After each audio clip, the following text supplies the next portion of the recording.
Hey guys, Nightharrow here. Today I've got a video for you guys on where to steal in Summerset.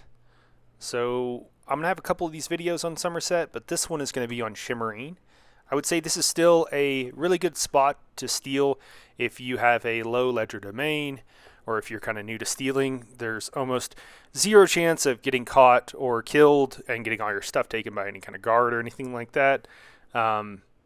So yeah, it's a really good spot for that. There's also some stuff that you can farm here that's kind of nice, and you can get quite a few items in a very short period of time. So it's really nice for that. Here I'm showing you exactly where I'm going. So Shimmerene, that's a Shimmerene Way Shrine. That should be the first and only one you get when you get Summerset. And then we're going up there on the hill. So if you've done the quest in this area, then you've actually been into this monastery and might be familiar with it. So the route's pretty straightforward here, so I am going to speed up through part of this. I'm on my Magicka Nightblade here, and you can see that I've got Concealed Weapon on my bar here, which just gives a 25% speed increase whenever you are stealthing, and then using Race Against Time, and probably also rocking the Speed Ring, Wild Hunt Ring as well. So, any Nightblade is fine. So I'm with a friend, so I'm kind of showing him some spots here. So on this bench, sometimes there's a noble, and then sometimes there's somebody else across the street on that bench, but they're just down the hill right now. So sometimes I just grab them on the way in. Kind of over to the right there before we went in, there is another place where there's several nobles, but it's kind of a trap. You can farm there, but you kind of have to kill a few and get a bounty on a few, and then you can kind of like get them in sync so that one is respawning or is waiting to respawn while you're picking the pocket and murdering the other one. So it's a little bit more complicated. Maybe I'll do a video on it sometime. So here's our first priest. That's mostly what we're going to be doing. If you saw my video, if it's been released yet, on different loot tables, priests, they will have their own loot table, especially in any given area, any given zone.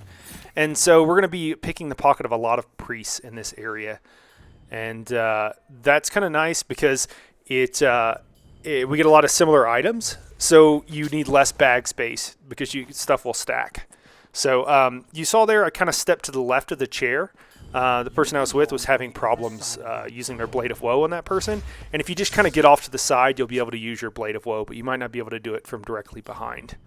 So here's our second priest here that we'll be hitting up and doing in a loop. So it's a fairly short loop. I'm only going to show you like one run of it, and then, kind of the start of the second run, and then you can kind of rinse and repeat. Those various like guards or fighters or whatever they are that you saw me take out, one was up here and one down at the base of the steps. They're not going to have the best loot in the world. So not really going to worry about, and we're just coming in here and looting all these drawers and everything. And we can only do this once, but might as well do it while we're here. But they're not going to have the best loot. We really want the priests. That's what we're going for. So we kind of just murder them, and they will also alert on you even if they can't see you, even if you're still in stealth. It's just part of the quest, I think, that they would alert on you when you come in here for the Alinor area.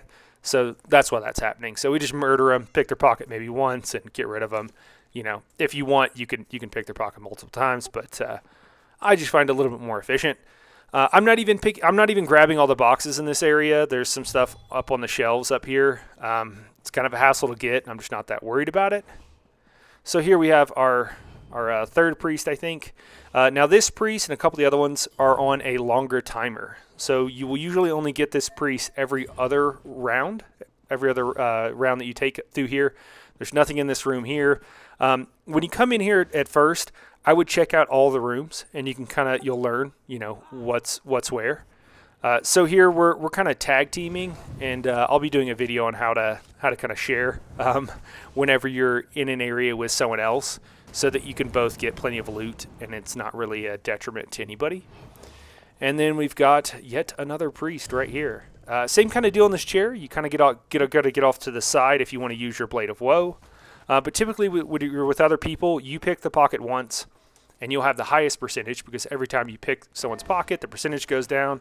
So we do it once, then we let them do it once, and then usually just someone Blade of Woe. So whoever picks second, usually just Blade of Woe is the person.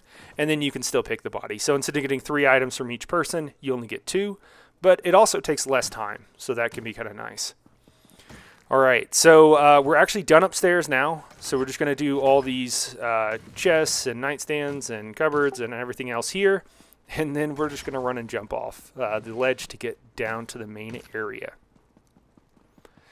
And, you know, anywhere is fine, just kind of jump down. And there's 2 priests down here. One is this guy, and we're going to do the same deal on him. And if you're with someone, you can actually like pick and then just keep going. They're going to come in and pick Blade of Woe, and then if you're just doing a loop, you can just pick. You can get the loop from that body on the next run. So I'm just kind of waiting for them because I'm showing them what to do. And then this is the second priest down here. You see, I got caught, so I'm just going to stealth out. And then over to the left there, kind of see that fighter walking around. You got to watch out for him. You can avoid him. You can pick him if you want. You can pick and then Blade of Woe just to get rid of him so he doesn't see you. But he will attack you if he sees you, you know, messing with the priest. So something to keep in mind. But this is almost it. We got one more guy to do, and then our loop is actually complete. So pretty simple, pretty straightforward. We're just going to come out of this main area, and then on the right here, he's either right there or, yeah, here he is. And this guy is also on a longer respawn timer. So you're going to only get him every 2, maybe even 3 loops, depending on how fast you're going. So that's just something to keep in mind. Don't wait for him to respawn. You can just catch him on the next one. Yep, and we can see there's nobody in the chair there. We just got the soldier here to deal with, and then back up the stairs. And we can see that there we go. Our first target is already here. Something also happened. This guy will go sit on that bench, and I did want to show, accidentally sitting on the bench myself, that you can get behind someone. You basically stand on top of them, and this happens with one of the guys downstairs. He will also go sit on a bench, but you can stand on top of them and still be able to pick their pocket. You can't Blade of Woe them. Blade of Woe, you have to be like standing on the ground. You can't be standing on any kind of furniture to use it. I assume because they didn't know how to do the effects, so you're just not able to. But yeah. So, anyways, that's actually it. That's the loop. You can just keep going, do the same thing, and yeah, that's it. One thing I will add though is that once you start in this area, you do not want to leave, because if you zone and then come back immediately, you'll find that there'll be a kind of I think it's a bug. I don't think it's working as intended, but in general, you'll find that people will be empty. To you, they'll show as being empty, and so you really want to go in here with your bags fairly empty so that you can pick a lot of stuff. I find that with like 70 or 80 spots in this one, if you're willing to delete, the items that are kind of trash that you pick up from the various cupboards and everything, that'll be enough that you can get 140 items. So, but your mileage may vary. And, if you want to hang on to everything that you get, all the whites and everything, sometimes I get rid of those and replace them with blues. You might find something different. But anyways, hope this video helped, and we'll catch you in the next one.